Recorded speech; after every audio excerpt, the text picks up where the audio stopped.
I just made 68% profit with one Solana on Meteora using a new feature that Clobr released in their premium, and none of the other tools have this. I am talking about DCA pressure tracking, and even your traditional meme coin platforms don't have this information like DEX Screener, but Clobr does. Along with an entire suite of killer data tools for your DLMM.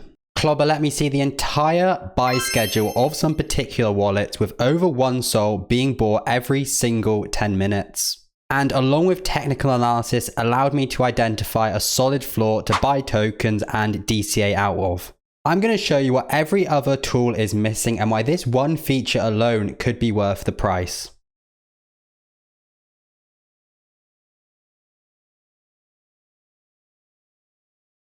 As well as this, they have the live DCA and limit order pressure, plus a bunch of new deep analytical tools for looking at individual pools on Meteora as well. So in plain English, it's basically an X-ray view of the Solana markets, looking across all of Meteora, Radium, PumpSwap, and even Jupiter to see what is going on with tokens and the buy pressure and the sell pressure. And I did previously make a video on this tool on my channel up over 4 months ago, quite a while, when the tool was fairly new. And basically in this video, I explain how it functions compared to regular markets. As obviously in normal markets, we have an order book with the bid and the asks of tokens where people are putting in these orders. But obviously on Solana with meme coins and all tokens in general, we have liquidity, where we have liquidity pools and people providing that support and that resistance based on where they allocate their tokens. And this video is still very much relevant if you want the basics of how the main functionality of the tool works and kind of how liquidity works in general. So for the basics, what I'm able to do on Clobr is pick any token. This could be any token. You might already have one in mind. So it might have been called in the LP Army Discord, or you might be wanting to do further analysis on some token you saw trending, or you might have seen it from the platform itself where they do have this Clobr score. But once it's loaded up, the main thing you're going to want to look at, and the main function of this site to begin with, was this liquidity chart. And the tool does have a lot of data points for you to use, so it is very easy to get overwhelmed. But what this is showing is the liquidity distribution at every price, basically how much support and resistance we have, and slightly below that we have it broken down by how much is in Meteora, how much in Jupiter, how much in Radium, etc. And how this differs from the traditional Meteora platform is if we head over to Meteora and we search the same token, this was right here, and we load this up and we open two different pools for this particular token. So both have some liquidity. I'll open one in a new tab and go on the 80. You can see the liquidity distribution, of course, so I can zoom out. I can know if I want to open a position now, someone clearly has a massive bid ask themselves open, probably with a lot of the liquidity in this pool, and someone else has a longer bid ask open. And this is kind of our support and resistances. And we use this when we make a decision to enter, you know, how much support there is and am I going to get much fees? But if I go over to this other pool, we can see a completely different distribution. This is the pool of $17,000 in liquidity, and this one has a lot more below the price, so acting as a support, and potentially less on the upside. But all of these pools are fragmented, and as we saw looking at Clobr, there's also some DCA orders on Jupiter which are not being picked up, and also some on Radium.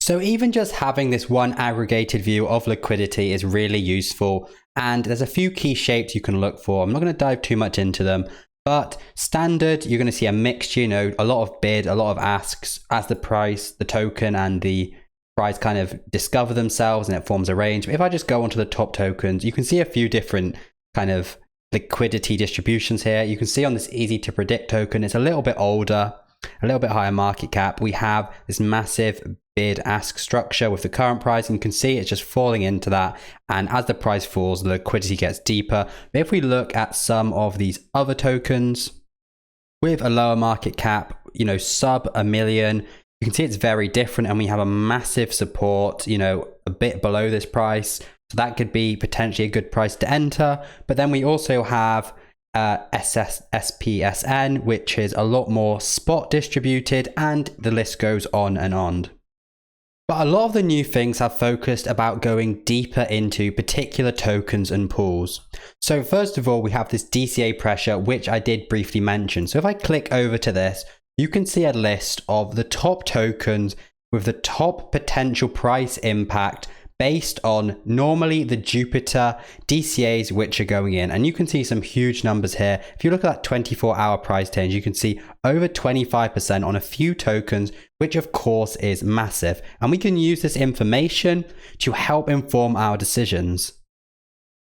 So if we look at this fog token right here, we can see that there's a buy DCA order with 80k right now on Jupiter. And we can see every minute, every 5 minutes, how often this person is buying and what the total could be when it ends in 21 hours. And you can verify this by copying the order and then going on to any tool. You can go on SoulScan, you can even go on Jupiter, and you can verify. If we go across from time and we go forward on the pages, we can see all of the DCAs. And what this looks like on Clobr is you can see this massive single bar, which obviously moves as the price moves because it's dynamic. If the price shoots up, they're DCAing in, this massive line will move up here, and if it falls, the opposite. And what this can allow you to do, I'd say it only goes along if you think the token has the potential to be DLMM'd anyway, and you don't think it could die, as it can be manipulated. But you can use this information to decide if you want to enter the token, and particularly allow you to decide if you want to actually buy the token and go token side only. So you're not just getting the fees, but you can also make some profit as well. So for this example, we can see that this particular person opened their DCA about 2 hours ago. So it's about 10:20 right now. They opened it about 9 o'clock, and we can see that the price since they opened has actually gone down. So they opened their DCA and prices stayed relatively similar. And this is obviously because of people selling. And when we see that price impact, that's assuming that they were just able to keep buying and there wasn't a ton of sellers nuking the chart.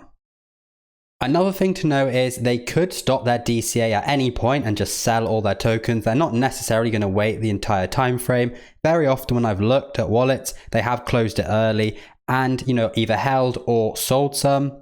And they could also be selling on another wallet and just, having this DCA open potentially for appearances. And there could be a myriad of other reasons. And very often these DCAs happen on tokens which aren't normally totally new when you see the huge price impacts. And, they have less impact, obviously, than they display, than the 25%. But, they are a good indicator. And I believe they can be combined with when you are thinking of potentially entering anyway on a drawdown, or when the token has started to stabilize, you can make a two-sided position. So one example, which I just did recently, it's just kind of recency bias, but was on the MEC token. And I made a tweet about this on my Twitter, and I combined it with some other technical analysis. Now, I'm not an amazing at technical analysis. I normally, look at the volume, I get all the data I can. I look at what tokens other people are in, if other people are thinking of entering this, to help make my decisions. But I noticed that this token had topped out and it had drawn down to this 0.786 line. And I saw it trending here for a while. But at the same time, on Clobr, what I saw at the time was at the top of this chart, this token had been trending all day, had a bit of a community formed, it followed the meta, and also it had a massive DCA going into it with over one Solana every single 10 minutes, and it had been going on for a while, and the token hadn't moved yet. And I saw this, and they weren't selling. It was a freshly funded wallet, and I checked, and they just kept buying. And this gave me a bit of confidence to enter the token rather than go downwards, down to potentially this 700k level or 420k level. So what I did was, using all this information as well as looking at some other technical indicators, I bought some of the token and set it up to sell. And as we can see, after buying that, the token did rise. Of course, this is just a single example, but this is just to demonstrate, it's just something else you can add to your arsenal to help you inform. But literally based off that one trade, I've already paid for 4 months of the premium, and I probably wouldn't have entered that position if I didn't see this. So in terms of keeping it simple, the key takeaway is The liquidity, the aggregated liquidity chart is your best friend, and using it along with this DCA pressure, if you see anything particular going on, these two combined along with what you regularly look at when entering a position are a great combination. But there has been a lot else added, which, is a lot more in depth about particular pools or positions. And generally, I would say you don't always need to look at this stuff as it, very time consuming and can make it a bit complicated. But what Clobr has added is for particular tokens, you can't just see the aggregated, positions on it, but we have the ability to search token CA or DLMM. So what I'm able to do is look at the support and resistance by market, and I can see below the DCA is this Meteora DLMM pool. And if I were to go on Meteora, this would be the pool with the most liquidity. So what I can do is search this pool, and it's a 200 bin step 1% pool. And we're now getting in-depth information about this. So I loaded up the wrong pool, but now I've got the right one. And this is the pool in question. So it's the top one, the 1 to 1% pool, which is pretty small if you think about it for this kind of token. But what we can see is, in depth, the top wallets, how these people have their liquidity. And if we wanted, we could actually dive into the wallets as well. And I said this is more in depth and it probably needs other videos or, other content, but you can see the fees, the volume, the dynamic fee compared to the base fee, how these top people are playing it, and also the liquidity distribution as well, along with, the total aggregation. So it's quite a lot. It can be overwhelming. But if you're thinking to go in with a big position on a token, I definitely think it's worth using some of this stuff. So looking at the top 5 people, what we're able to do is, first of all, we can see that they're mostly spot for this particular token. And what we could do is copy the token address. And you could even go over to something like LP Agent, search the address, see their historical positions. We can see this top wallet, profitable. This is the only token they've actually opened, so it's probably a freshly funded wallet as well. And they looks like they went 50-50 or just token sided, I think. And they've been selling and earning fees on the way up. What we also could do is actually click on this wallet and view wallet address, and actually see their other positions live in Clobr as well. So if they were someone who had positions in other pools, we could dive into this, maybe save some of the wallets, get in early to other tokens potentially. But sometimes what you'll see is these top wallets have all decided that they're going just token side, sometimes 50-50, or sometimes they will all be bid ask depending on the token age and the sentiment around it. And there's also been some tweets by the official Twitter account, trying to, use some strategies using this information, such as, the relationship between the dynamic fee, the base fee, which implies how much volume is going through the pool. With high volume, we see a higher dynamic fee. Also, the trend of fees over time. So we have tools which already track this, but, it's just a nice little view, being able to see how the fees, their relationship over different time frames in a nice quick snapshot. But obviously the main thing is down to the wallets. And with this one, there's a lot more. But this was for the token we looked at earlier. And there was a lot more support than resistance. And what we actually saw when we looked at the chart was the token actually going up a lot from when that was posted. And, potentially it could help you decide to actually buy the token rather than just provide support. So I have forgotten exactly what's included in free and premium. I think it used to be that the free was actually pretty adequate and you didn't need the premium.